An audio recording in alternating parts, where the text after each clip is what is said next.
President Obama's Justice Department may be going after your business if he does not like the way you think about global warming. Some critics are calling it political persecution masked as science and say it's already underway. Correspondent Doug McKelway explains.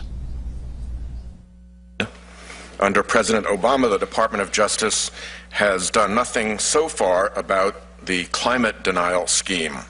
In March, Rhode Island Democratic Senator Sheldon Whitehouse made that pointed remark about climate change to Attorney General Loretta Lynch. Within days, Democratic attorneys general from more than a dozen states fired off subpoenas, seeking decades of records from climate change skeptics, university professors, scientists, corporations, and think tanks, including the Competitive Enterprise Institute. We engage as our mission in public advocacy. It's way more than a chilling effect. I'd say it's an absolute freezer effect. ExxonMobil was also subpoenaed by New York's Attorney General, seeking 40-year-old in-house research about fossil fuels and climate, information the AG believes might hurt shareholder value. We have to see what documents are in there, but certainly all of the claims would lie in some form of fraud.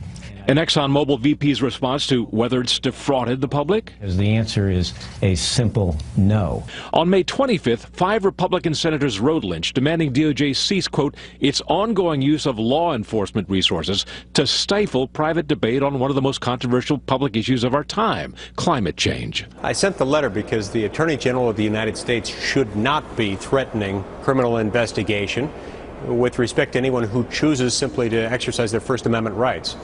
First Amendment rights aside, accusations of distorting climate science for political use run both ways.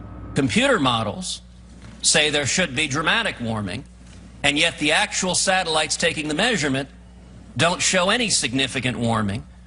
But, Senator, 97% of the scientists concur and agree that there is global warming. That 97% figure, like so much else in the science of global warming, is the subject of vigorous debate. Meanwhile, the Competitive Enterprise Institute is fighting back, asking a D.C. court to fine the government for violating its